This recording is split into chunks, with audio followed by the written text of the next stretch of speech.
6 o'clock. If we will go ahead and stand. Roxanne, if you'll take roll, and if you'll stand for the Pledge of Allegiance. I pledge allegiance to the flag of the United States of America and to the republic for which it stands, one nation, under God, indivisible, with liberty and justice for all.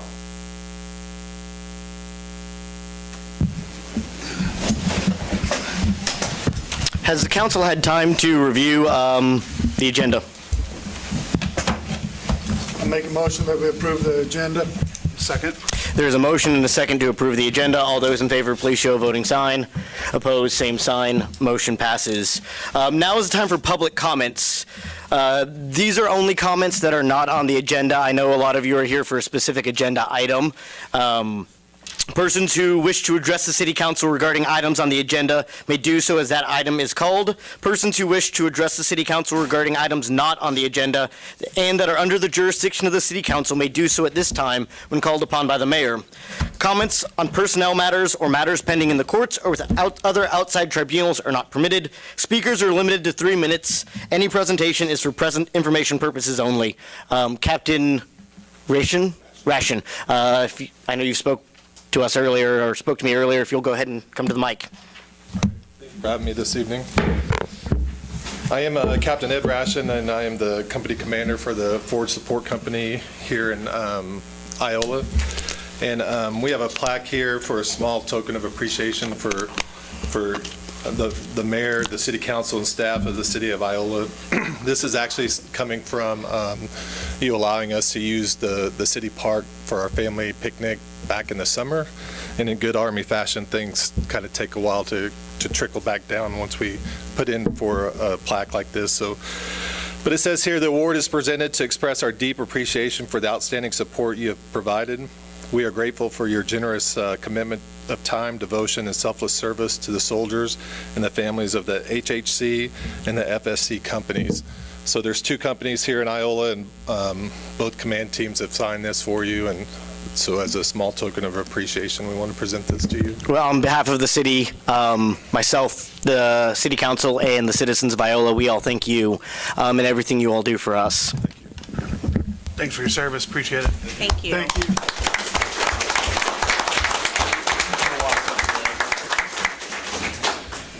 Better for you.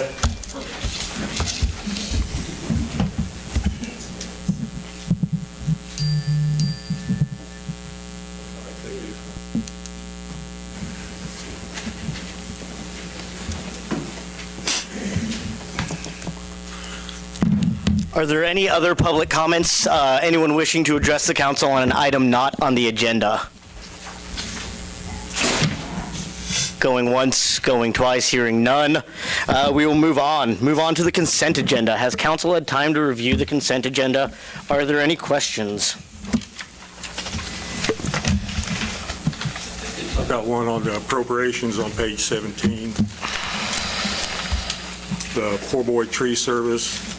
I noticed about a month ago, we okayed a contract with them to trim trees, but I was just curious about the trencher charged out to the gas department for $2,700. Is that included with the same contract, or is that something else, or?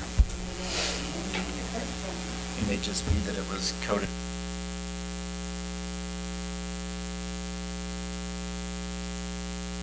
$100,000 trencher sitting in there.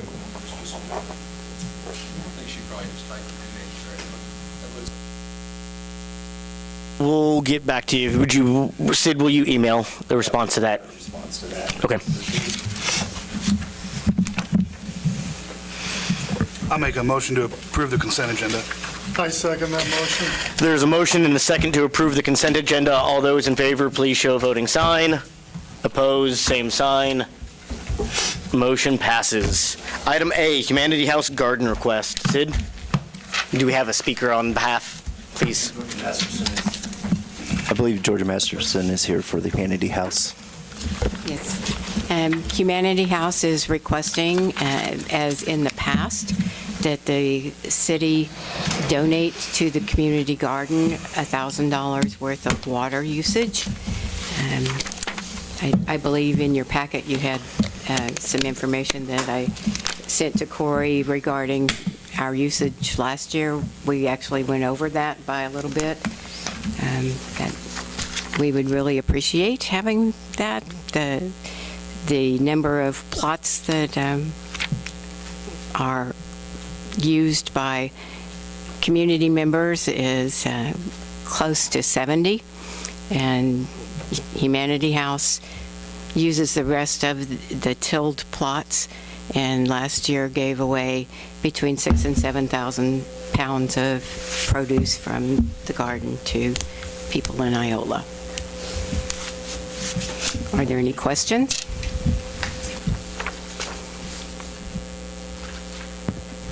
I did want to bring up that I received a lot of complaints this last year about misuse of water. I remember getting specific complaints about somebody related washing their vehicle down there with city water. There were also kids that were playing down there in the water, and there were a lot of people upset about how this water was being utilized. We were informed about the person washing their car, and that was addressed. I haven't heard anything about, other than on the day that we had our Stone Soup event, we had a mudslide. I don't know if that is what people were talking about with kids playing in the water, but I do know, Ron, that car washing incident was brought up to me, and I garden right next to there. I'm down there about every evening, and after that was addressed with Humanity House, that never happened again as far as vehicles being washed. So I make a motion to approve at least up to $1,000 usage for Humanity House for their water this year. I'll second that. There's a motion and a second to provide Humanity House with up to $1,000 worth of water usage for the community garden. All those in favor, please show a voting sign. Opposed, same sign. Motion passes.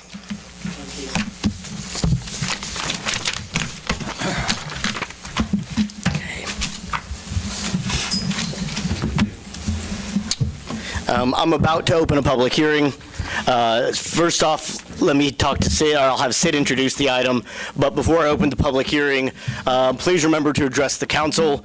The council may or may not answer your questions. I generally advise the council to let everyone speak, and then at the end, when we close the public hearing, to address amongst ourselves.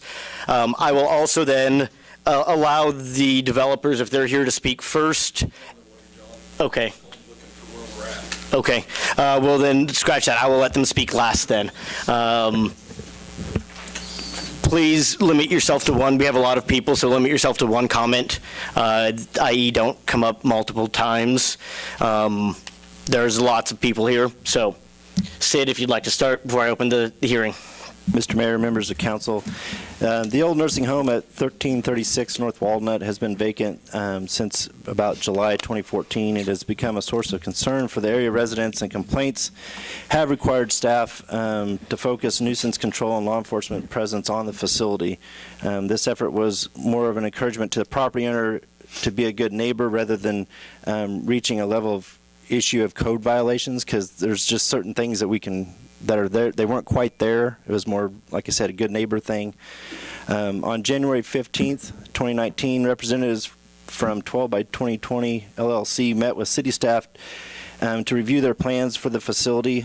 Based on that conversation, the property would, and this is kind of basically straight from that application, primarily be used for residences for a similar population as the nursing home was, the physically and mentally disabled or handicapped. But it is also planned to be used for provision of adult daycare services, taking advantage of the fact that the facilities are already largely ADA compliant. From staff's review of the Iola Municipal Code, this would require rezoning the property from R1 single-family residential to R2 to two-family residential district. 12 by 2020 LLC formally submitted a planning and zoning application form on January 18, 2019, requesting rezoning 1336 North Walnut from R1 to R2. On February 20, 2019, the Planning Commission held a public hearing and reviewed the rezoning application from 12 by 2020 LLC. The Planning Commission voted against rezoning the property from R1 to R2 with the restriction of the property reverting back to R1 if 12 by 2020 LLC abandoned the property. Based on Chapter 16, Article 4, Section 16404 of the Iola Municipal Code, the governing body reviews and takes the final action on all rezoning application processes. As per Section 16404, the governing body will hold a public hearing on the proposed rezoning. A 2/3 majority vote of the membership of the governing body shall be required to override the Planning Commission's recommendation. Ordinance 3486, rezoning 1336 North Walnut, has been prepared for your consideration. We did update the date in the original packet. It said March 25th. We updated that to February 25th. But other than that, we'll stand for the hearing. At this time, I'd like to open the public hearing. Mr. Rapp. Thank you, Mr. Mayor. My name is Chuck Aft. I'm a local attorney. I'm here on behalf of a few of the homeowners up in the area who are concerned about this application. The first thing I'd like to say on their behalf is they are not opposed to something being done with this building. However, based upon the review of the zoning regulations and the application, which lacks a lot of specificity and specifically indicates that it's not a special use permit, I don't think the council has any other choice but deny this application as it exists in its present form. The qualification of this facility, as best could be identified, would be a group residential facility. And a group residential facility by the building codes for the city of Iola mandates a special use permit. And I'm not going to go into why. It's self-explanatory within the code and the ordinances. This is not a special use permit. Therefore, the application as it exists is not a permitted use in the area, either under R1 or R2. And therefore, we are asking at this point in time either one of two actions. Either the council vote to go along with the planning and zoning, which is to deny the application, or the other side of it would be to refer the application back to planning and zoning so that planning and zoning could look at modifying it, or the applicants could modify it to a special use permit with the appropriate conditions contained therein to protect the neighborhoods in this area. Do you have any questions? Thank you. Appreciate the opportunity. Thank you.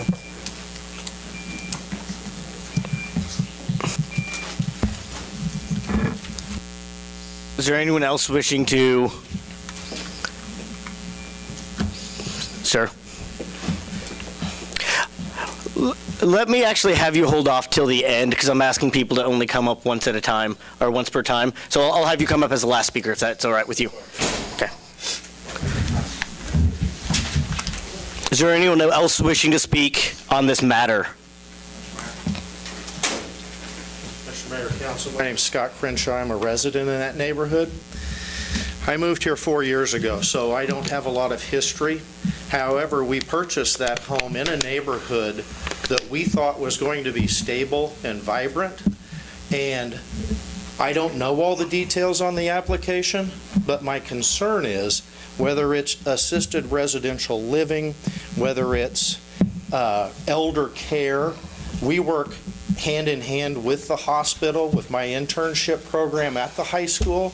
They can't find staffing for the hospital. So I'm concerned as to where this plan would go. I'd also heard that there would be a portion of it that might be low-income housing, which we currently have a glut of vacant low-income housing. Not to mention, I get to work with a lot of people who are involved in low-income housing.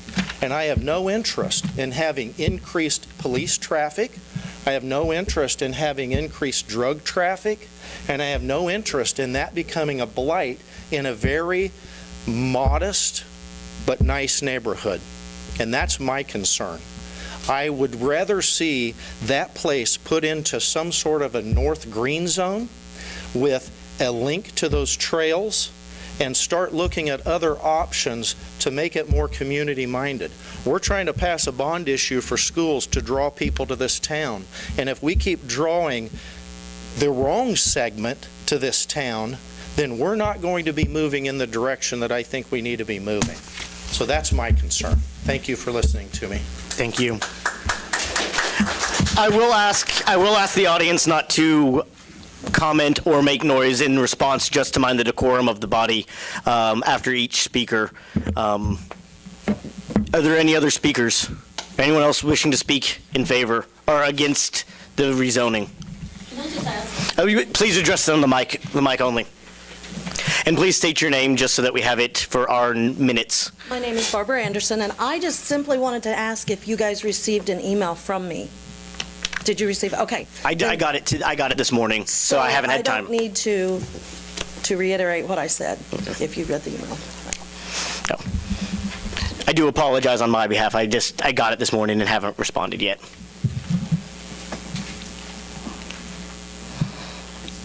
My name's Becky Niles, and I sent all of you an email as well. I just wondered if you received it. Okay, so I won't go through that again then. Thank you.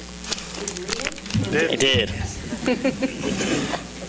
I just got to yours and I sent you something at like 5:30. Mayor, members of the commission, my name is Bob Dressler. I also live in the neighborhood where the proposal is being made. I just wanted to say that unlike Mr. Renshaw, I've been there for a good portion of my life, the entire time I lived in Kansas.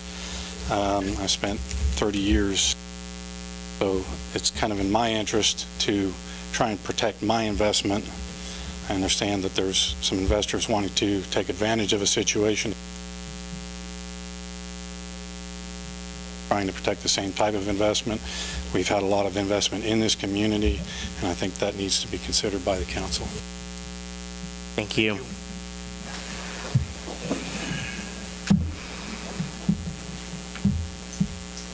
Other speakers? Hearing none, I said I'd give you the last word. Are there any others before I give the floor? Okay, sir. Thank you, Mayor, members of the council. Appreciate your time this evening. I actually echo a lot of the concerns that you've heard from some of the opponents tonight, which is you worry about the quality of the neighborhood. Unfortunately, the building that was there as a nursing home has sat vacant for some time. I'm not sure if others here have had the opportunity to tour the building. I have. It is in terrible disrepair. The ceiling is leaking and falling down in many places. Human feces is available for inspection pretty much every time you go there. It is not something that is a positive for this community. It is something that is going to hurt the community and hurt the neighborhood. So the question that you're always going to have, and I've listened to the opponents, and I have to tell you, I'm a bit surprised because I just came here thinking, well, we were going to improve a building and we were going to use it in a way that was kind of consistent with what had been there before. People who were aged, infirmed, handicapped, disabled, people who needed to take advantage of the fact that, you know, the doorways are zero threshold. Everything is suitable for somebody who needs that kind of special access and mobility. And as I walked in to the Planning Commission, I obviously caught that there's a lot of concern, and the concern is based on things that just aren't so. I think the concern, and you've heard, I've listened to some of the comments here, the concern is that we're going to put in, low-income housing. I think I heard that. Tax finance housing, that it's going to, I'm not sure where that came from. It didn't come from the application, nothing that we've ever said. I think that's just one of those things that is sort of taken on, whispered by somebody, and it kind of caught fire, but it's not true. And you shouldn't base your opinions on things that just aren't true. You should base your decision tonight on what's actually going to happen to the property. I did send an email. I'm not sure if there's been an opportunity to have it circulated. One of the concerns that I had heard before is that the property would be used, and I think the application makes it clear that the intended use is for people who are handicapped, disabled, elderly, infirm. And I think the concern was, and I heard it kind of in a roundabout way on Friday, I think it was that in reality, what would happen was that there'd be a bunch of ne'er-do-wells. It'd be a place that would be used by drug users, able-bodied but just too lazy to work and wanted to use it as a drug den. I mean, that's, I think, what I've heard. Pose a question, first of all. Does anybody actually think that as a real estate investor, that's who I want in the property? Because most certainly I do not. That would be, if somebody walked up and said, hey, Mayor, I'd like to borrow your car. I'd like to rent your car from you for a month. And I'll give you $400 a month for it, $500, $600 for it. You'd look at them, and if they were, somebody who looked like they were of very limited means and, were a troublemaker, you'd be crazy to give them your car, right? I'm no more crazy than that. There's no way I would do that. The types of individuals that you're hearing sort of ill-founded concerns here, the types of individuals that you're worried about, that the residents are worried about, are the same people I don't want either. So what I have done, I sent an email, and I'm not sure if anybody's had the opportunity to read that, or... No, we're working with legal counsel to make sure that that's something that we could even do, which is basically talking about adding restrictions onto... I'll have you address that here afterwards, yeah. if you'll continue. But I didn't send that out because we were trying to get that all coordinated. Okay. So I wanted to I'm more than happy to sort of, bake it into the ordinance tonight. So this is what I would be asking you to vote on, is to have the limitations that address all the concerns that you heard. So every concern that you heard was that, in reality, this is going to be code for low-income housing, that these are a bunch of narrow-do-wells who are actually able-bodied and are just going to kind of milk the system and use it for something other than the housing that it should be. That's what you heard. So here's the language I'm proposing. That subject to occupancy limits, residency shall be limited to the following individuals and their immediate family, legal guardian, or caregiver. And then there's 5 groups of people, and they're kind of overlapping, but I want to go through them bit by bit.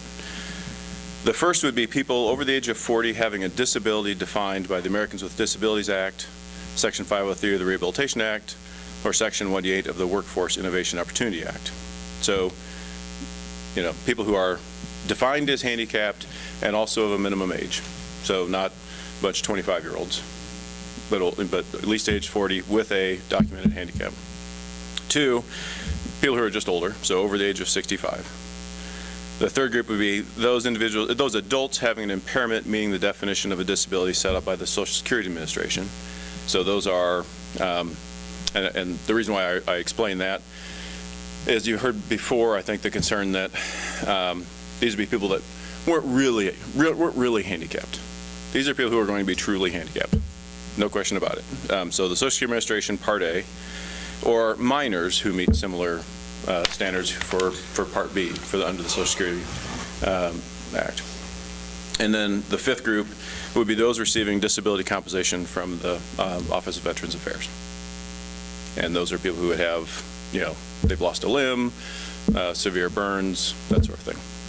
So that is I'm trying to, as plainly as possible, to not only address, but eliminate all the concerns you've heard. So every concern that you've heard is that it's going to be basically ne'er-do-wells, right? People who aren't really handicapped. Somebody who says, oh, I hurt my back and I'm on disability and I want to go in there and it's going to be a drug den. That's what you heard, whether they said it that plainly or not. And I've eliminated that concern. I've addressed it. That's what I'm proposing. I'm happy to stand for questions.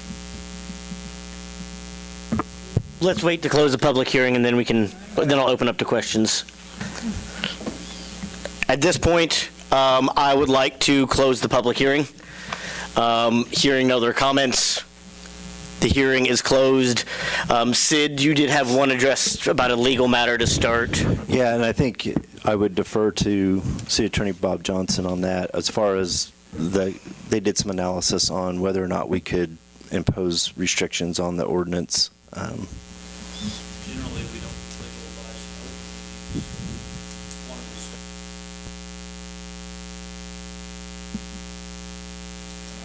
We can do that here in a minute. Let's just keep moving. That's probably the best way to proceed if you have legal questions right now. let's keep moving with questions, and we can go to there in a minute. What is your background? Are you just a real estate investor? Are you part owner? What is your title here? I'm one of the owners of the developer here for the applicant. I am a business person. I'm general counsel for a publicly traded company. It's a $1 billion international company, and I'm their chief legal officer. I've been practicing attorney for getting close to 25 years, and certainly worked on quite a few real estate projects individually, but more for clients, frankly. Do you have any other facilities like this? Not directly. I'm from Iowa originally, and so under the Iowa laws, which are somewhat similar, I have one of my two older sisters actually lives in something along the lines of what I have in mind here. And her son actually does too. So that'd be my nephew. He's got cerebral palsy, and so he lives in a same kind of thing. Is this going to cover mentally impaired and will there be supervision in this? So the language that I offered the group actually specifically mentions physically disabled. So it would not cover mental. Correct. Now, having said that, if somebody's 80 years old, sometimes you get senile dementia. I mean, I can't promise that somebody wouldn't have Alzheimer's and have, but that's not how the ordinance reads, or would read as with the language I suggested. Have you actually put pen to paper, come up with a dollar cost? Because I do this type work for a living.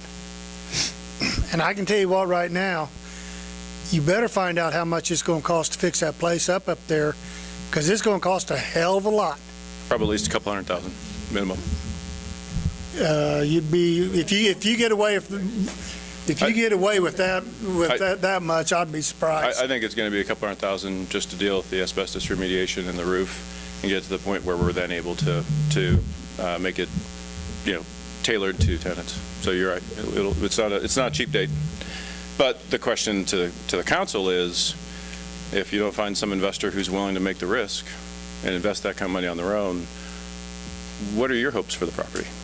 And I'm not trying to be flippant, but I mean, it's going to cost somebody a couple $100,000 to tear it down at minimum. So you could condemn it, you could tear it down for $250,000, and then you want to build a golf course? I mean, it's going to be a problem for somebody, and I'm not sure if there's anything else on the table. It's been sitting there vacant. I'd be curious to know if you've heard of any other plans that are actually economically viable or attractive. I'm not going to comment. Okay, you've stated that your target market is elderly, disabled, handicapped, most of those being Medicare, Medicaid recipients. The monthly payment amount for somebody on disability based on the federal benefit rate in 2019 will be $771 per month for individuals. So this is somebody that's receiving $771 a month. You stated at our Planning Commission meeting that you want to charge $600 a month for the rent on these apartments. And I know one of the things you said was this was going to bring people in and bring money into our community. When you're talking about $771, $600 of that going for rent, where do people have money for food, medication, other bills, utilities, and what are they actually then contributing to our community as somebody, making purchases at local businesses, as somebody volunteering? And again, I'll go back to the statistics that I had last week. Our housing authority has 196 units citywide. As of last Wednesday, we had 31 vacant units. Those, again, are units that people, handicapped, disabled, elderly, can easily qualify for. So we're sitting here with 31 vacant units, and you're wanting to put more units in. I realize that you said demographically wise, the population is aging, and we're in an area where the overall demographics might show there's a need, but what have you done and what have you studied in my community that shows that we have that specific need here and in that neighborhood? We all bought houses there. We knew it was a nursing home. If you were coming in here to tell me I'm putting in a nursing home, there will be acute care. It will be 24/7 care. I don't think anybody in this room would have an issue with that. We never had any issues with that nursing home. So If I could respond rather than, I want just 3 different points there. First of all, a nursing home's not coming back. I know. So I think it's important that everybody just give up on the dream of a nursing home coming back. Well, I don't think anybody had that dream. If I may. That's not one of the options. What's going to happen instead is either an investor comes in and does something with it, everybody in the room's taxes go up $1,000 to pay to have it demolished, or an investor comes in and does something with it. Those are kind of the choices. Now, in terms of the numbers you provided, the $700 a month, I don't know where that comes from, because that's not accurate. Our federal government is what I pulled that off of their website. If I may. I'm not sure what you're reading or how it's accurate, but our federal government does not. The $700 a month is so far below the poverty line, that's not accurate. So you're drawing from some number that doesn't make sense. That just isn't. I know somebody that's on disability and they draw $770 a month. Disability from, okay. Yes. And that's disability, meaning they've got other. The same thing Nancy was talking about. I know a person that draws that much a month. And that would be based on some other criteria, what their income is or something else. That is not, there's nobody that's getting as their sole source of income from the federal government who's disabled and absolutely can't work $700 a month. You want to lay a $100 bill on it? Sure. I will call my daughter-in-law right now. Gene, I'll lay $100,000. I'll ask both of you to mind the decorum of the body for a second. And somewhere in there was, I think, a third point. There were quite a few points there. So there was There were quite a few points. You're Housing right. authority that we have here that takes care of our. My goal is, thank you for reminding me, my goal is not to create a structure that is in as poor condition as what you have some of your disabled folks in this community living in. I'm going to compete on quality. Housing authority units are pretty nice. You have some units in this bill. I'm talking housing authority. I'm saying you have some units, and quite a few, and I've done that market research, where you have people who are handicapped, disabled, who are not living in great conditions at all, and we can do better than that. Give me an example. I'm not going to be able to do that, and I'm not going to pick on another property either. How many clients would you anticipate having? Well, there are 3 buildings. There are two buildings that are set up right now for 6 units each. The larger building is going to have to be reapportioned and kind of readjusted because it's not properly laid out for. They don't have kitchens, they don't have kitchenettes, they don't have anything like that. So probably no more than 30 or 40 probably. So what you're mainly talking about, if you say adding kitchenettes and everything, that you want each room to have its own kitchenette, each bedroom, bathroom, To the extent appropriate. I mean, there are, for example, if we go the route and it comes down to once we actually pay the $40,000 to get the architectural and the engineering study done, which I'm not going to do until we clear this first hurdle, to make sure it's appropriate. If we ever did like a memory care, for example, then you'd have to have round the clock care, and it probably wouldn't be appropriate to have a kitchenette in that kind of scenario, or at least that wouldn't be necessary. It may even be. How much are you willing to invest in this? It's going to be a couple $100,000 minimum, and that's just there's no getting around that fact. My business partner, he regrets that he's not able to be here on time tonight. He was dealing with patients, and he'll be coming down here. He's driving down, and probably will be here in about 20 minutes. He thinks. Between the two of us, we can put in what's needed. I mean, you say a couple $100,000 because that doesn't go very far. And if we're going to look to to invest in the community. I don't know that a couple $100,000 in a, how many square foot building is that? It's possible that the entire building doesn't make it. It's impossible that the right course of action is actually to demolish part of the building. There's asbestos in the property. Right. And that's part of the exposure, and the cost of remediating it doesn't necessarily go away just by tearing it down, but at some point you scratch your head and say, there's enough bad stuff going on in one wing or two or three that it makes more sense to demolish it. I don't know if that answers your question, but. Now, Mr. Carter, I know you were asked this, but I don't really feel like we got an answer as far as what type of experience do you have with a project like this? I know you said you've got a sister that's disabled and in a facility like that. It's not a facility you run, though, right? It's one that I have contributed, invested to, and helped lay out and build. But you don't It's you not don't profit, run so I it. don't own it. Okay. It's a nonprofit. So you don't have experience actually running something like this?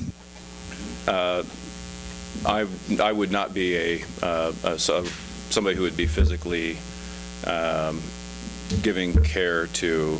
No, but I'm the saying residents, you've if that's never the case. invested in a property like this from scratch, and you've Well, never you built say a like property this. like this, or actually owned or invested. You don't have another property we can go look at that you can say, oh, this is another one that I've built, or that I've took and I've invested in, and I've built this from the ground up.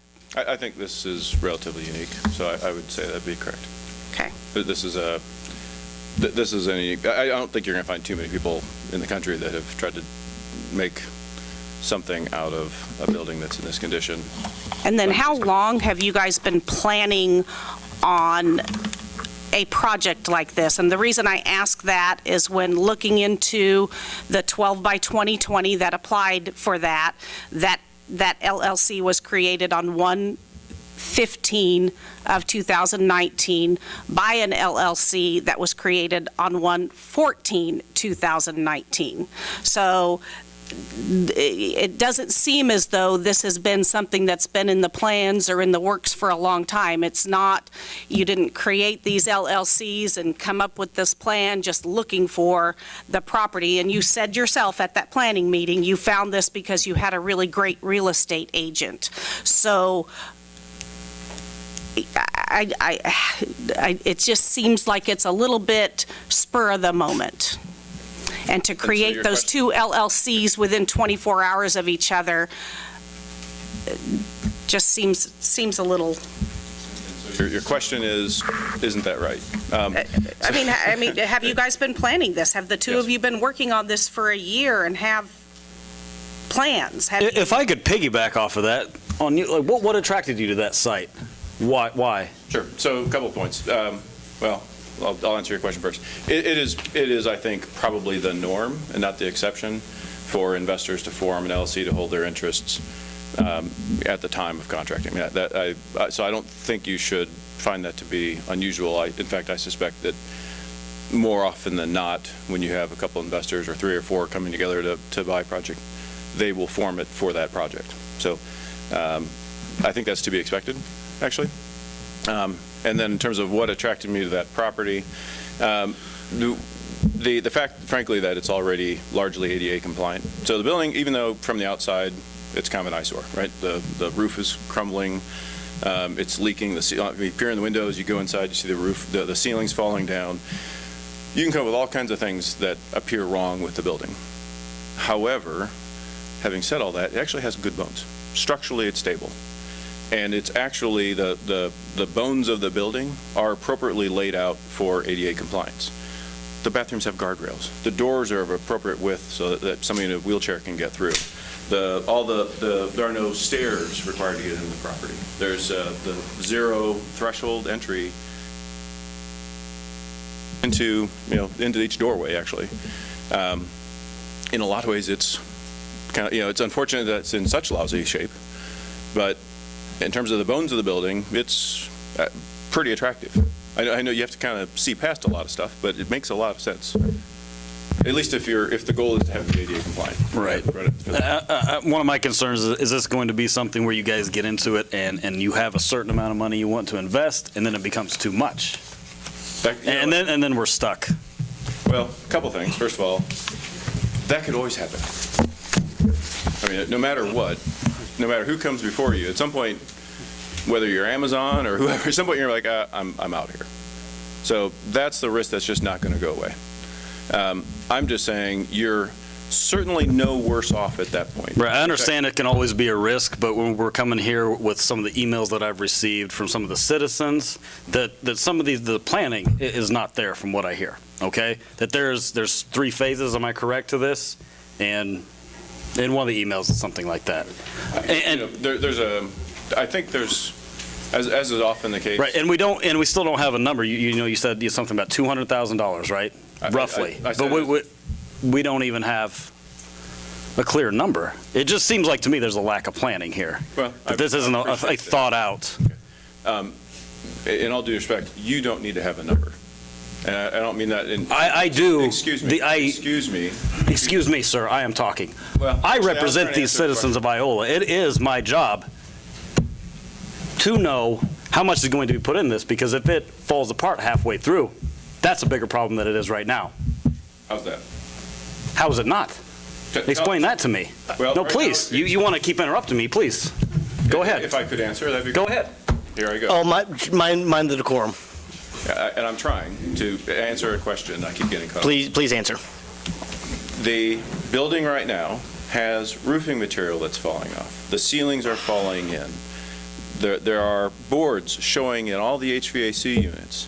You've got trees growing up along the building, out of cracks in sidewalks and everything else. It doesn't look good now. And it's only going to get worse. You've got a leaking roof in at least 4 different spots. That doesn't age well. You can't look at a future where that building doesn't decay and become worse. It's going to decay and get worse, period.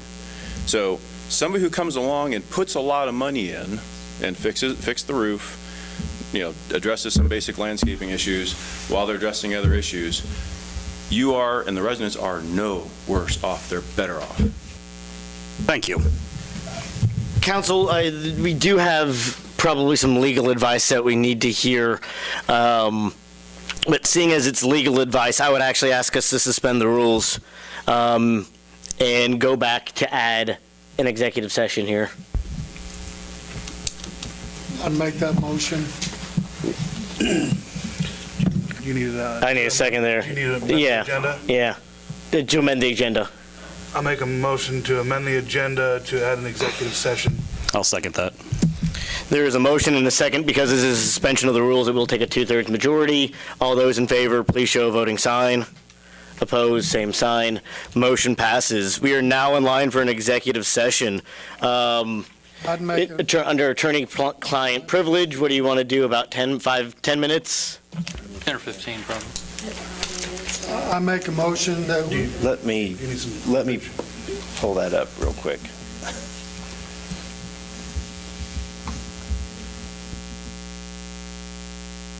There's some specific language here.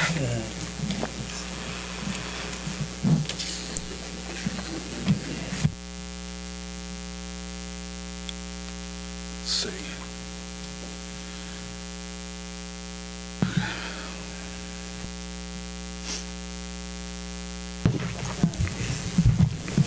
Ron, if you'll. You want to read this? 15 minutes, let's go ahead and include. I'll make a motion for an executive session for attorney-client privileges. I move the city council recess into executive session for 15 minutes pursuant to attorney-client privileges KSA 75-4319B2. The purpose of the executive session is to discuss contractual agreements and shall include the mayor, council, city administrator, assistant city administrator, and city attorney. The regular meeting shall reconvene in At 7 o'clock. at 7 o'clock PM in the city council chamber. I'll second that motion. There's a motion and a second. All those in favor, please show a voting sign. Opposed, same sign. We are now in executive session. If you all will stay put. It's 7 o'clock. I will go ahead and call the meeting back to order. Is there any other, council, would you like to continue to ask questions, make comments?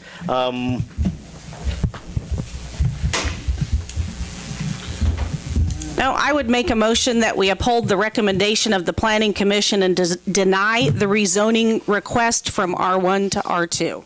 I'll second that.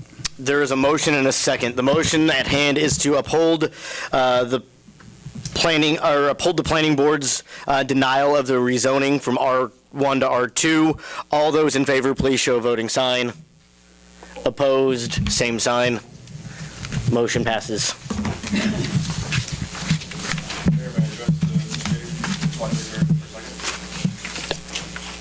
I'll allow it. Thank you, Mayor, members of the council, and members of the community. Although I'm not happy with the outcome, I've enjoyed being before you. Your city is blessed with some very talented and very cordial staff members. They've done good work, and I've enjoyed working with them, and I appreciate the opportunity to be before you. And I hope that something goes well with the property, and that wish the very best for the people of Iola. Thank you. Thank you. Don't you all go running off to watch a game or nothing. We still got some other items on business, no? No, we're all gonna get up and leave now? Imagine that. Imagine that. How are you feeling? How are you feeling?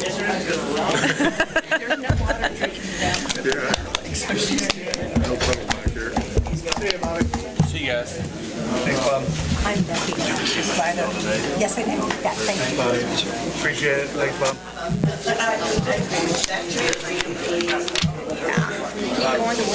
Yeah, Loretta Ellis will be there to spend the day with them tomorrow and learn. Well, she's like, I'm so worried about having this. I'm so like, sure, because she's out for 40 years and this is just. All righty, let's go ahead and call this meeting back to order.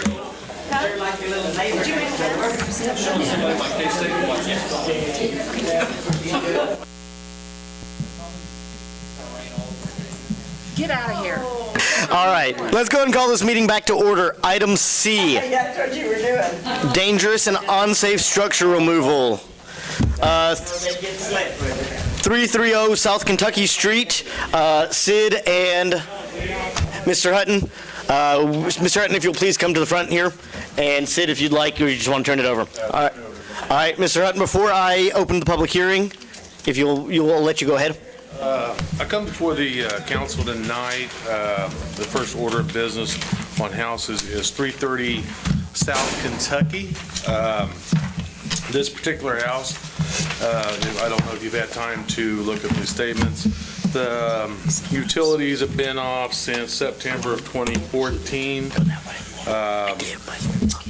The taxes have not been paid since 2013. They were paid in 2013. They have not been paid for 2014 and after. It's a 3-bedroom house. The county has it valued at $5,390. Structurally, the house has a hole on the south side of the roof. We have been keeping an eye on it. The yard, the city hasn't had to pay a lot of money to mow the yard because the neighbor keeps it mowed because he doesn't like the grass getting too tall.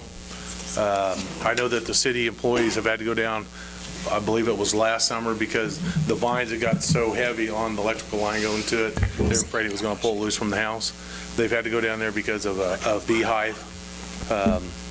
This house is right across the street from an elementary school. Again, the south side of the roof has a hole in it. It's raining on the ends, the rain's coming inside. If you saw the pictures, the ceiling, the plaster's fallen in, the lowered ceiling. We have had to send letters on this house before, mainly because of the grass and stuff. The owner is Julie Rose Peters. The county has her mailing address at 430 South Kentucky. Every letter we've ever sent came back. I have no idea where this Julie Rose Peters is. I'll be honest with you, I think she probably moved to Florida or something. The house seems abandoned. There's no one taking care of it. Last time I went by there, the south windows have been broke in. Usually that's a sign somebody's getting in there. And what little you can see on the back of the house, it looks like somebody's been sleeping in there. So At this point, I will open the public hearing on 330 South Kentucky. Is there anyone wishing to speak about the house on 330 South Kentucky? Seeing none, I will close the public hearing on 330 South Kentucky. Council, are there any questions? I make a motion to approve Resolution 2019-09 for 330 South Kentucky and proceed to condemn property in order the structure be demolished and removed based on Section 8-501 of the Unified Development Code. There is a motion and a second to approve Resolution 2019-09. All those in favor, please show voting sign. Opposed, same sign. Motion passes. We are now in line for 530 South 4th Street. Okay, 530 South 4th Street. This house is owned by Angela Thrash. The mailing address that the county has is Gordon address in Council Bluff, Iowa. 2 years ago, I did talk to this lady and talk to her about her house and how bad it was getting. She had told me at that time that a relative was going to try to start fixing the house up. Since then, nothing has been done to the house. The utilities have been off since February of 2011. They were on for a short time during 5 months in 2017. I believe that's when the relative was going to fix the house up. Currently, this house, if you haven't had the chance to go by this house, the only thing that's good about this house is that it has white vinyl siding on it. The roof has a hole on the south side and on the north side of the roof. All the windows are boarded up. When I first went by the house, the back sliding glass door was broken. I could see inside. Since then, besides the plywood that was up there, somebody's put a curtain over it to where you can't see inside it. The garage, I can't get in the garage. Again, if you drive by it or have driven by it, it's in terrible shape. The county has it valued, the house at $3,760 and the garage at $270. Currently, there's tires not on rims in this yard, and it's just not being taken care of. Again, the house just appears to have been abandoned, and the utilities, or excuse me, the property taxes have not been paid since 2013. They were paid in 2013. These houses, if they had a tax sale next year, these first two houses would probably be on there. I will go ahead and open up the public hearing. The public hearing is now open. Is there anyone wishing to speak on 530 South 4th Street? Seeing none, I will now close the public hearing on 530 South 4th Street. Are there any questions by council? I'll make a motion to approve Resolution 2019-10 for 530 South 4th and proceed to condemn property and order the structures to be demolished and removed based on Section 8-501 of the Unified Development Code. I'd second that motion. There's a motion and a second to approve Resolution 2019-10. All those in favor, please show a voting sign. Opposed, same sign. Motion passes. Item 3, 602 South Street. All right, 602 South Street. This house is owned by Timothy Berry. Past history on that, I got involved in this house summer of 2016. I got called there on a sanitary issue. There were some sanitary issues with the house. There were a couple major code violations, a lot of minor ones on the inside of the house. That was in the summer of 2016. Fall of 2017, I got with Mr. Berry, went back to the property.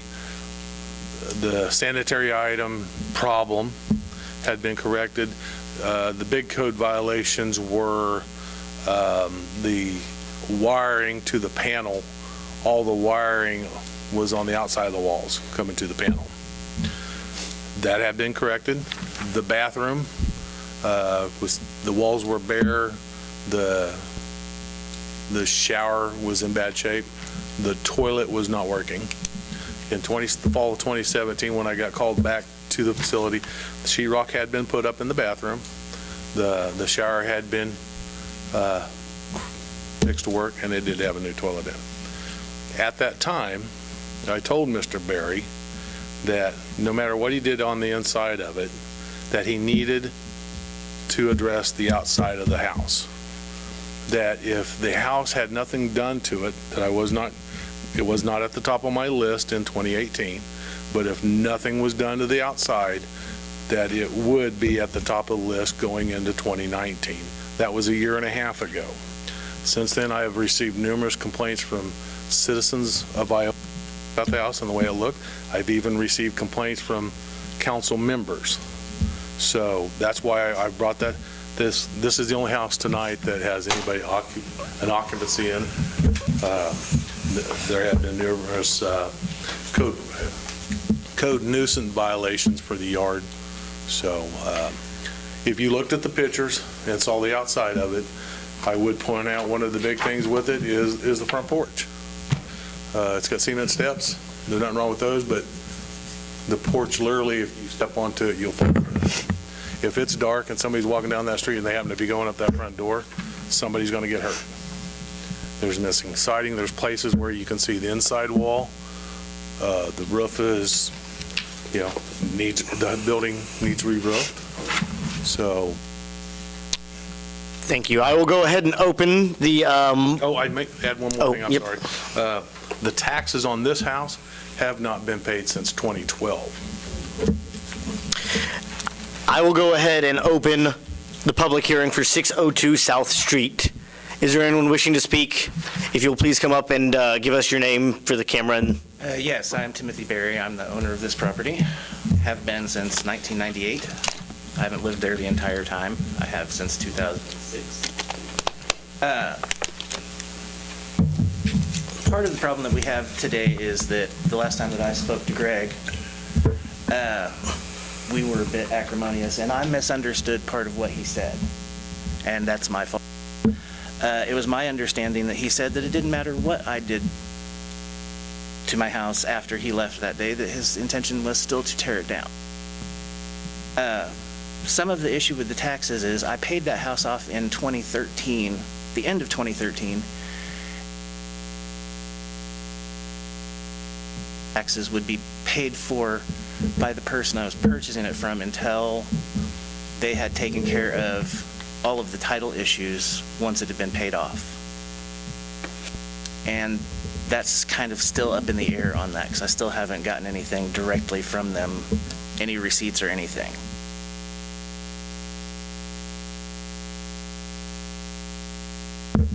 Dealing with Greg.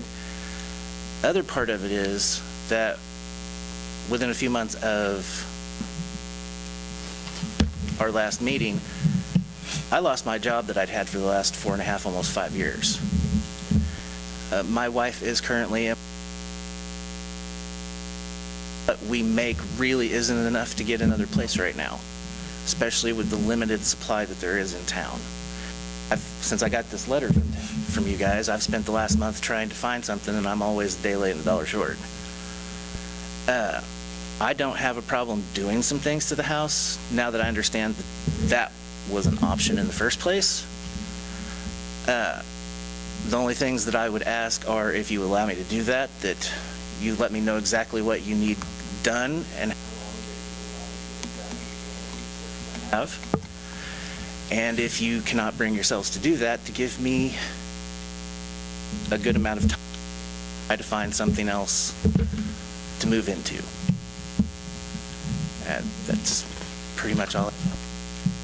Thank you. The council may have some questions for you in a minute, but I'm going to go ahead and ask for any other speakers on 602 South Street.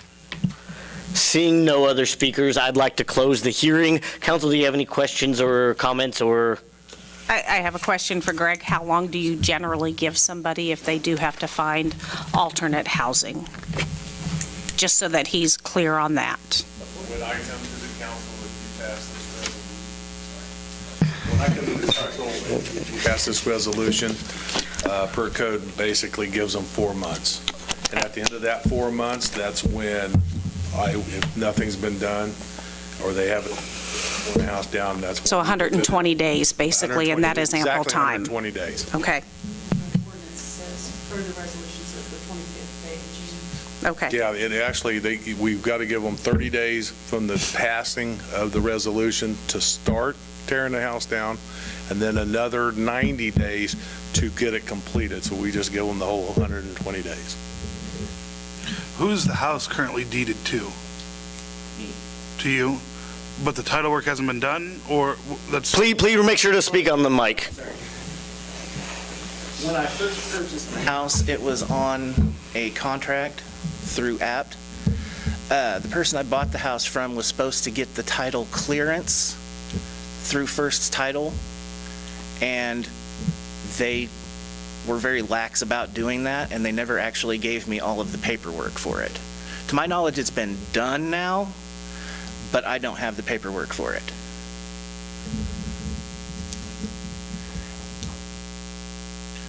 Yeah, absolutely. Previous owner was Scott Stewart. I believe a lot of you know him in the city.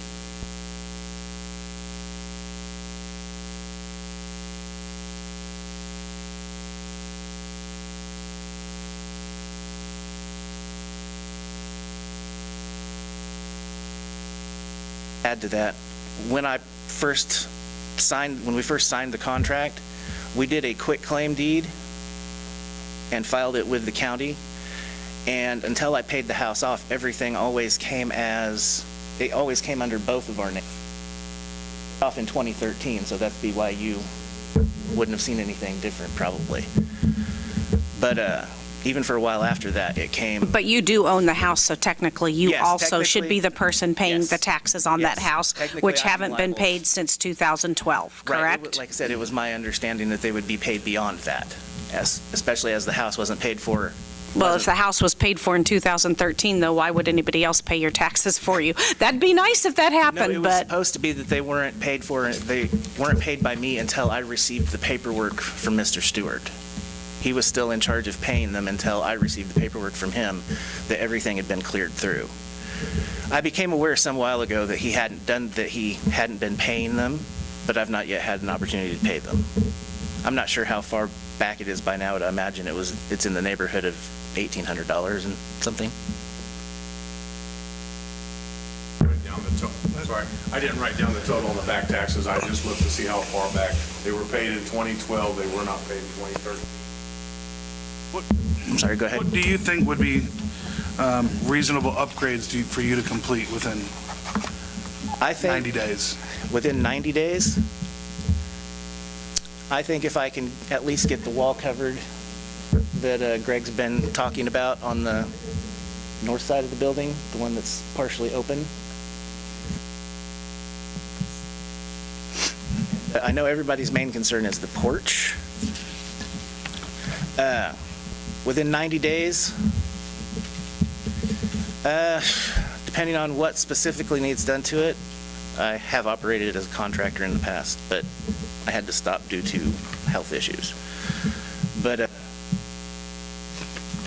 I could probably get something passable done with that in 90 days. But you're currently unemployed. Will you be able to secure finances to I have not complete yet, this work? I have not yet spoken to the bank. I do have some assets that I might be able to turn into cash to maybe get. I absolutely had to. Other than that, I've got very little money that I can throw at it. Plus pay the back taxes. Plus pay the back taxes, yeah. Greg, you got a rough dollar figure about what?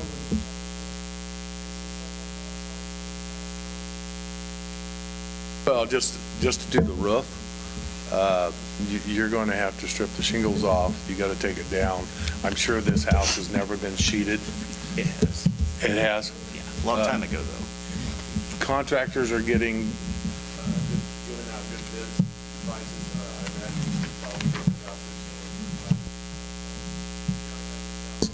I imagine appraised at $11,000. But again, that's just the roof.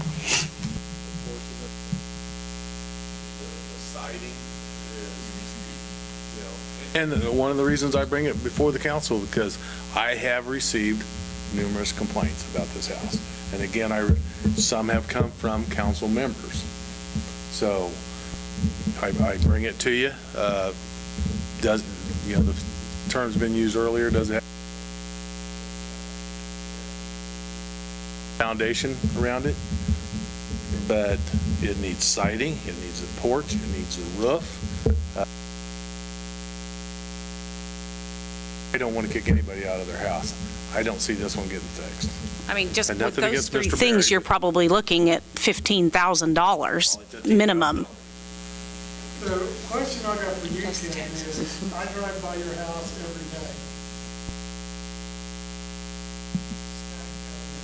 OSB beside your house that laid there uncovered and weathered. Why wasn't you putting that on your house then? Well, for part of that, I wasn't living there. Do you remember when my wife passed away? Okay, when my wife passed away, I left town for a little over a year. While I was gone, I had probably most of the things to fix the house, either in the house or stored outside. When I left town, my brother took care of the house for me and left things uncovered outside, so a lot of it got ruined. And when I came back to town, a lot of the other things my brother had sold while he was staying in my house. Let me kind of address and move this forward with the council. The council's basically got two options, and one is to approve the resolution. It sounds like the other that's been kicked around here is to extend this for 90 days. Who wants to give me a where are we at on these? Let me ask one question if I can. Yeah. Would you rather move out of the house to somewhere else or cash in assets to try and fix this to where? I've had this house since I was 21 years old. I would much rather have this house than not have it.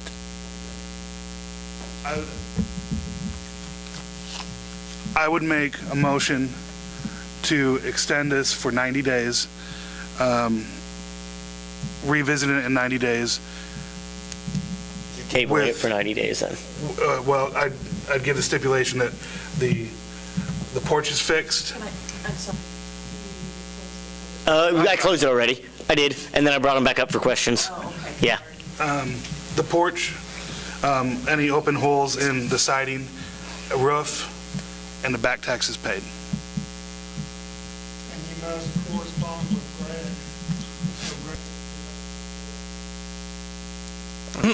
We need a. Greg. Can you do that, Greg? Oh, yeah. Yeah. I'll even. Is there a second?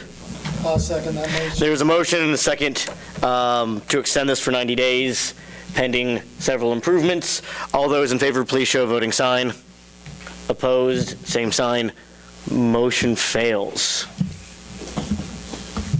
So just to be clear, we're. Well, hold on, we got to get another motion here, which, is there somebody else that would like to make a motion here? I vote a motion, approve resolution 2019-11 for 602 South Street.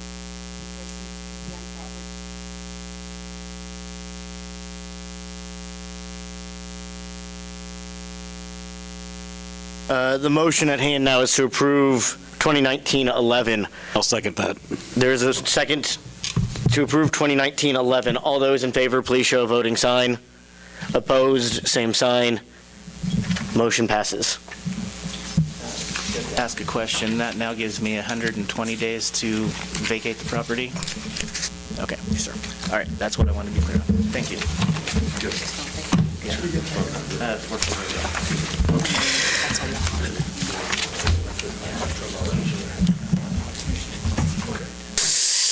623 North Cotton Street. If you'd like to start, Mr. Hutton, then I'll open the public hearing just like we've been doing. All right.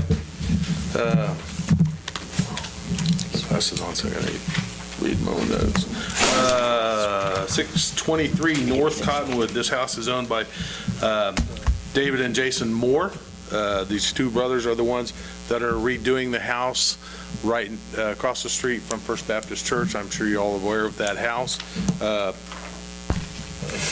Year or so ago, we noticed this house and realized, how did we miss this house? Come to find out, those two guys own it. They are using it for storage for their supplies for the house that they're working on down the street. I got with them at the time. let them know that this house here literally is probably one of the worst ones in town as far as overall problems, foundation, siding, you name it. I've seen more animals go in and out underneath this house than anywhere in town. The utilities have been off at this house since 2008. The county has the house valued at $1,460. The roof is in bad shape. I could just go on and on with this house, the siding, the foundation. The Moore brothers, very nice men, came and talked to me last week. They know it's bad. They have no problems with the condemning. Their only concern was, how much time are we going to have to get our stuff out? And I explained to them, if the council passed the resolution, they would days before I ever bid it. They have no arguments with tearing it down. They're going to try to tear it down on their own because they assume you're going to pass the resolution. At this point, I'd like to open the public hearing on 623 North Cottonwood Street. Is there anyone wishing to speak about 623 North Cottonwood Street? More about the boys. I think most of you weren't here, a couple of you were, when I held up for those boys I watched them on that house across from the Baptist church, and they keep doing a little bit at a time, and it's looking pretty good. I think they're in over their heads, and I agree with them. It's time to tear it down. It's a dump. Is there anyone else wishing to speak about 623 North Cottonwood? Are there any other speakers about 623 North Cottonwood? Hearing none, I will close the public hearing. I'll make a motion, approve resolution 2019-12 for 623 North Cottonwood, proceed to condemn property in order the structure to be demolished and removed based on section 8-501 of the Unified Development Code. Second that motion. The motion on hand is to approve resolution 2019-12. All those in favor show voting sign. Opposed, same sign. Motion passes. 701 South Street. 701 South Street. This house is owned by Susan and Joey Snavely. It is a single-wide manufactured home built in 1972. The utilities have been off since November of 2017. Currently, right now, the county has the trailer valued at $4,610. The main reason that this house is on here, the roof has collapsed over the living room. The roof on it is a metal roof that is arced and has seams when it was built previously. Sometime in the last 2 years, that roof has collapsed. The seam has broke open, so basically it's a big funnel on the roof. I took pictures of it in July of 2018. I found out within the last week from a local contractor that had got involved in this and said the hole was there in 2017.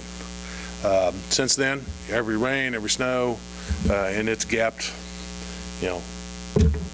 10 feet across, and at the widest point, it's probably gapped open that wide. What I can see inside the windows, the insulation's falling down, the ceiling's falling down, the carpet's gotten mold on it. The front porch on this, the awning that's over the front porch, the main board where it's attached to the trailer is rotten. And when I first took the pictures, there were 9 braces put up to help support it. Since then, probably 6 of them have fallen down because they weren't attached, they were just put up there. And if you drive by, you literally halfway through, you can see where even that roof is sagging a little bit. It's just a lean-to.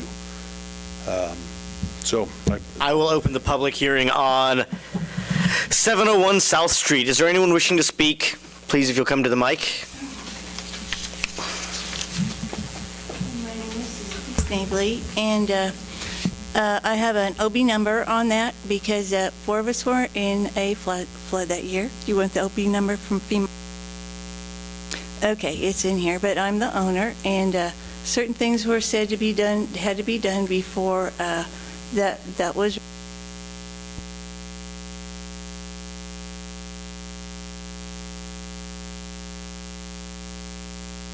Dad put it up with asynoptrics.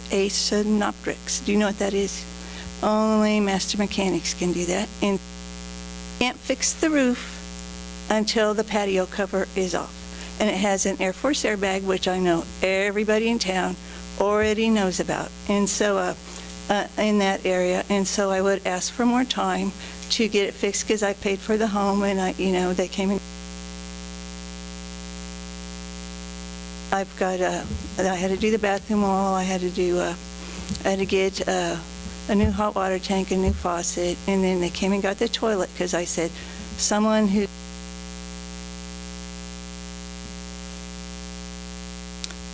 they had turned around with their popper and broke the toilet, and I said, well, I'm going to prepay for a toilet at the plumber because they're real nice to me, and I have started doing that.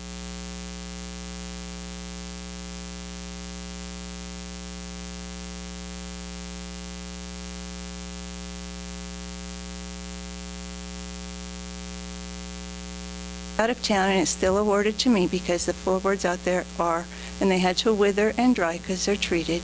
They had across the 2x4s and use those down there so that they can work on it without me doing the floor first. Patio cover has to be off, so I would ask more time to do that because I live at the Housing Authority and I pay $240.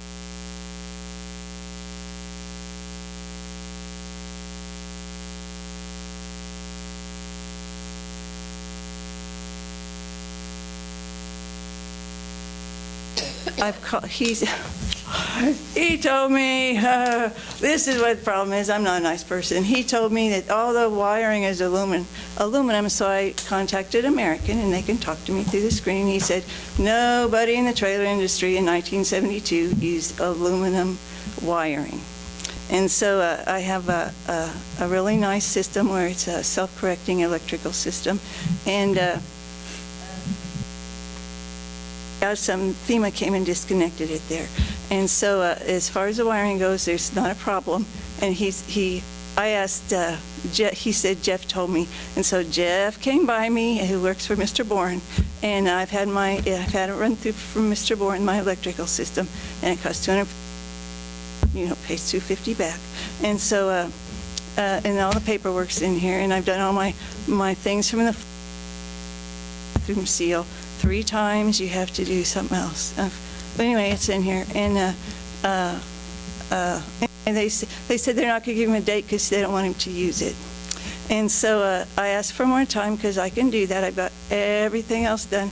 And so I asked for more time because I can get that down. And then that's all they're going to do till I get $1,200. And I'm going to, I can prepay it because Mr. Bourne will take it. It's already in.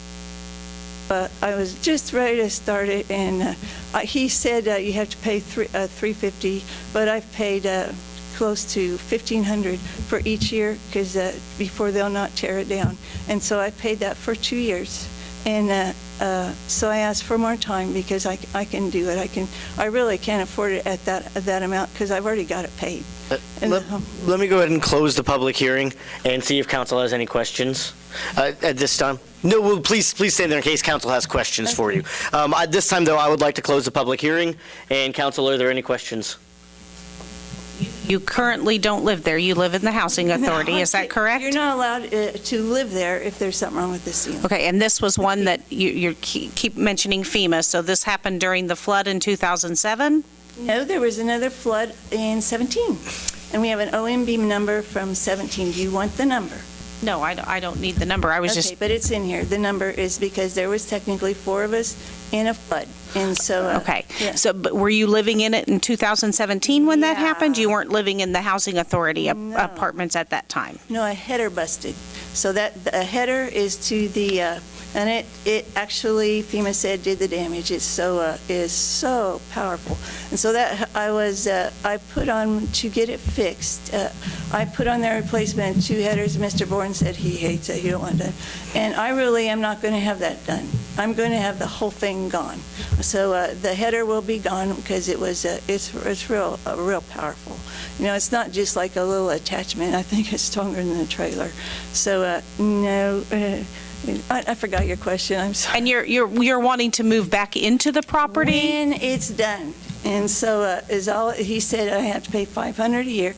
And so I'm in a position now, because I got that other stuff, everything else is cleared off. And FEMA came and got the toilet in the little bathroom. I have 2 toilets, and boarded it over so that nothing happened to the little toilet that girl popped with her popper bracket, because they can run films on there, and she had done it.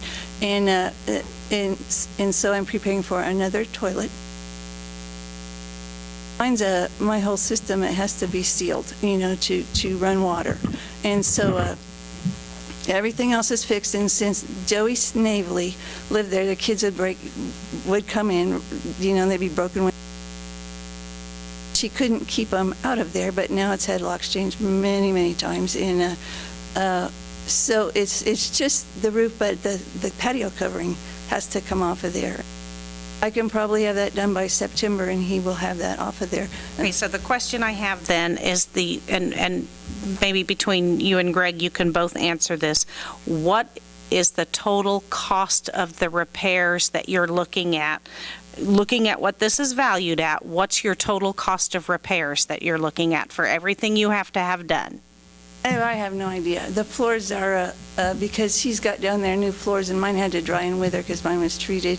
But the builder is here. And then he said, I thought I was going to have to buy new braces, and he said, no, they have to be repaired and reused. I thought that'd be, a lot of money, but that won't have to be done. And so for the outside patio cover to come down is $960 for the repair of all the roof up to the $. And then he's going to I'm going to have him, but I don't know the part of the bracing, and he's going to put a small cover over it, but that won't, but be done is $1,200, and then all my plumbing and everything's done, and except the toilet, which the builder was going to put on, he scared me to death, so I'm paying for that to be done by the plumber, because they've done a lot of work for me. Taxes are paid, so. And I would guess then also, since it's had water leaking into it, there's carpet that needs replaced and flooring that needs replaced. So again, a more expense on that, right?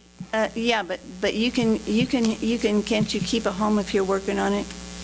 Well, I'm just trying to ask what the total expenses are going to be once. The floor, I don't know. He put $6,000. He said to remove all this stuff, but he's not going to be doing the header, and he doesn't get new boards, and so that will hack into that. And so I'd say $5,000 for the floors, and then after they have an insert that you put on top of the roof, and I'm not going to have that done. I'm going to have metal put on it, and then.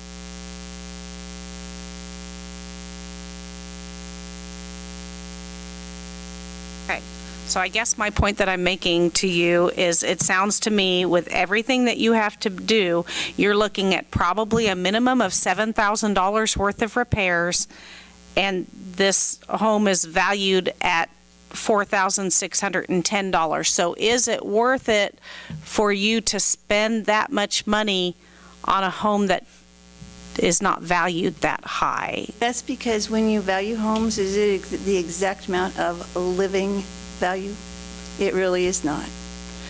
So, because I've talked to the White House and I've talked to FEMA, and they only give a portion of that. So it's worth it to me because I've paid for it.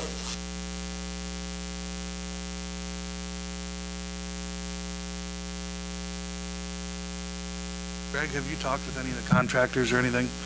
Yes, I have. And you're fine. I had talked to Mr. Bourne last week. What he informed me is that Ms. Snavely had given him $100 to start building up money to make repairs to the house. I assume he got that in 2017. I believe that's what he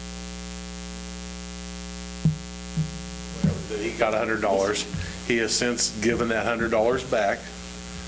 He told me that the repairs to the roof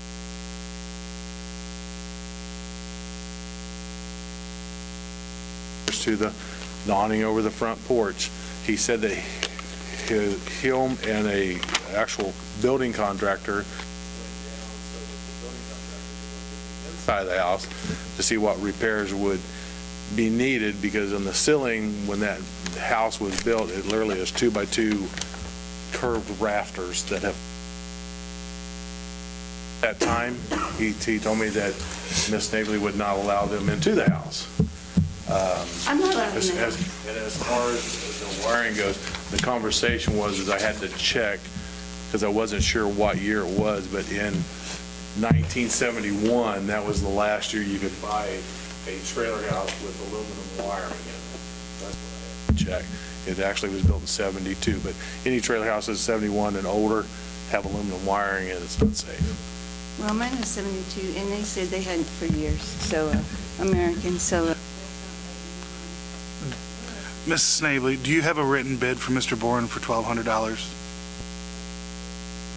He was going to put on the insert. I got the bids in here.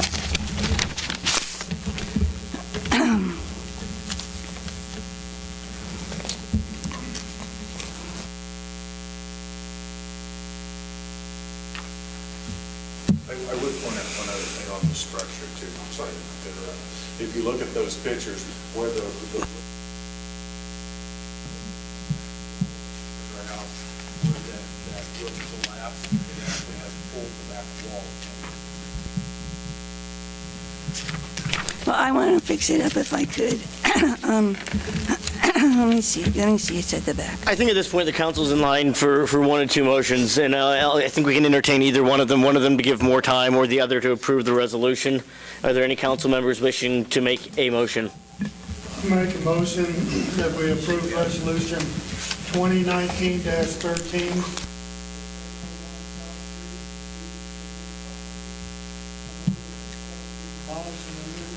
Based on section 8-501 of the Unified. There is a motion and a second to approve resolution 2019-13. All those in favor, please show a voting sign. Opposed, same sign. Motion passes. Okay, now how much is that going to cost me for you guys to do that? We don't have bids for that. You can get with Greg, would probably know, and he can talk to you after the meeting. He said that would be added to, because that's my property, so he said it would be added to my tax rate. So is it do I pay for that on time? You may pay for that on your own and have it demolished yourself, or if you choose not to demolish it, the city will then put it out to bid, and someone will demolish it. But if you would like to take down the structure yourself and have that done and contracted out, you can have somebody contract to take down the structure. When whatever that amount of money is there, how long do I have to pay it off? He said it'll be added to my taxes. Do I have to pay that the whole first year, or can I pay that as a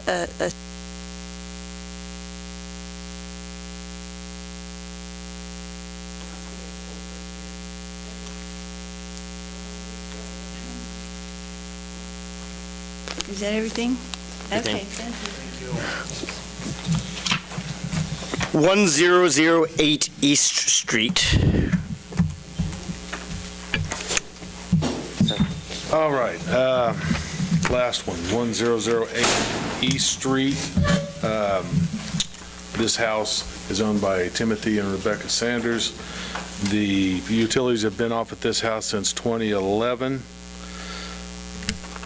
The county has the house valued at $7,590. Again, this house, the Sanders are the second owner since I've been with the city. The property's had numerous code nuisance violations, the yard getting overgrown, stuff in the yard. If you've seen pictures of the house, there's problems with the outside of the house. Structurally, the back porch area, I believe I have one picture in there. It shows the back storm door, the bottom of it's completely deteriorated. I did stop by last week. I will tell you, the back door is standing wide open, so I took some pictures of the inside of it. Structurally, the house is good bones. On February 4th, I had a call from a Mr. Dean Stanley. I believe he is here tonight. Mr. Stanley would like to purchase this house and has the intent to fix it up. I told him I wasn't going to stop the proceedings on it. I've had too many people tell me before that they're going to do stuff and it does not get done. I don't have any problem with this house being fixed back up, but that's where the council decided for him to plead his case, and I'll turn it over to him. I will now open the public hearing for 1008 East Street. Is there anyone wishing to speak about 1008 East Street?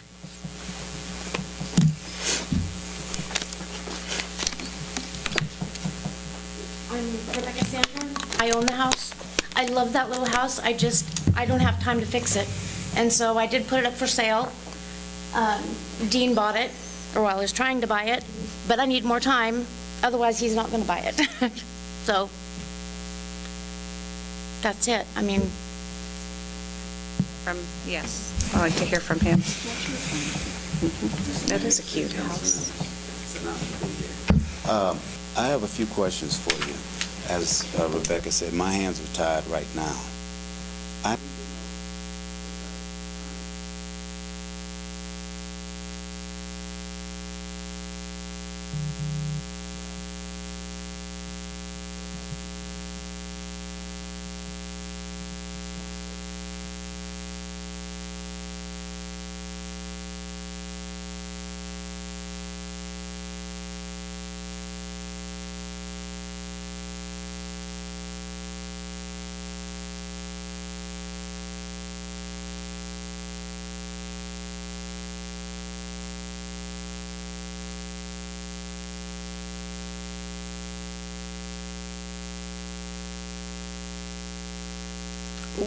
what kind of time? Before we're still in the public hearing, so if I'll let anyone else in the public address, and then we'll close and go into Okay. questions. Are there any other people wishing to speak about the property? Hearing none, I'll close. And I'll probably go ahead and ask the question the council is all thinking. What kind of timeline would you what is a reasonable timeline that you need or could expect to do that kind of beginning checklist that you said with the roof and the back porch and making sure the doors and everything are secured? I would honestly say, because I have another business also, I would honestly say I could have the back porch rebuilt.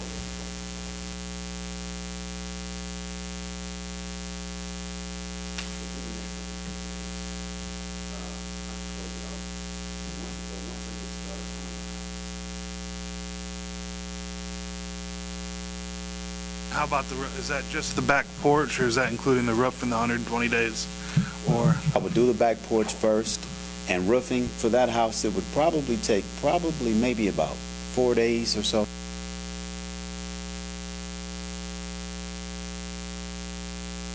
I would secure it. Greg, he recommended that it be secured first. So that's what I would do. I would fix the back porch, rebuild it.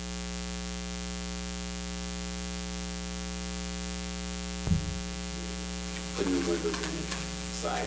And is your hope to then flip the house and be able to sell the house as a nice little house for somebody to move in ready? I don't think anybody here wants to take away from the tax basis. No, and honestly, looking at the pictures of that house, it is a cute structure. It's Ron, kind of a cute little would you like to make a house. motion here? I'll make a motion To table this for 120 days. to table this for 120 days, giving you time to rectify some of those problems and show some good faith. And if nothing's done within 120 days, then we'll revisit it. Is that fair? So, That's fair. To give me a chance to close. Sure. okay. I'll second that. So the motion at hand is to table this for 120 days, at which point we would revisit this motion. It has been seconded. All those in favor, please show voting sign. Opposed, same sign. Motion to table passes. Greg, can you keep the council updated on the progress of this house? No problem. Appreciate your time. Thank you. Thank Thank you for you. coming down. We probably seemed like mean people tonight. All right, council and administrator reports. I'm going to start with Ron because I'm going to reserve because I want to go last. I don't have anything. Kim? A lot of people are still complaining about their electric, gas bills. Like, it was all over Facebook this last week, and I'm wondering what's going on with that. Sid, I'll let you address that now if you'd like. Well, as we Part of kind of it- talked about in the last meeting was a lot of that is going to be, there's more days. Another thing was the electric or the energy cost adjustment that we have both on electric and on the gas services. Basically, as the price goes up, that increase in price is passed on to the customer. Well, just for reference, typically last year the average ECA on electric was 1.6 cents per kilowatt. This, for January, that was 2.6 cents per kilowatt. So it was a whole nother penny higher. So I think both of those things is what really added to and drove that. And a lot of that was driven by demand on gas, natural gas, which raised our ECA in the gas service, but also cost us more as we purchased power. So When do we expect that to go down? Once it warms up. It was warm today. Today. They hadn't even lived there that month, and their bill was $400, so kind of upset. A lot of it is, the way that I describe it is, we're kind of like the gas station. If you go to a gas station or convenience store, they don't make a whole lot of money off the selling of gasoline. It's, a small margin there, but if the price goes up to $3 a gallon, we don't get the extra. So. You also have to remember, a lot of people have in their head, if I've set my thermostat on 67, it shouldn't cost me more. But if it's 20 outside, it's going to have to work harder to be 67. So, Nancy?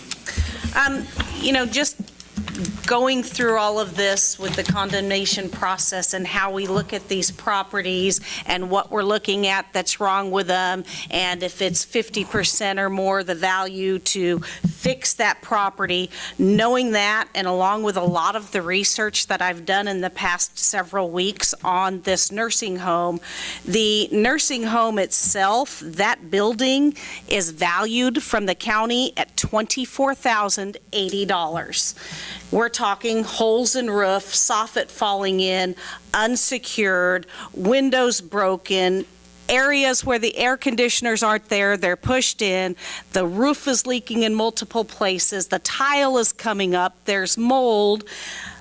That right there is telling me at this point, the cost of repair for that building is going to be well over 50% of that value. And the things that we're looking at in this nursing home really seem similar to a lot of these places that we've just actually condemned tonight. So I think we need to do our due diligence now and look at that property and the property owners. This is owned by a multi-million-dollar corporation.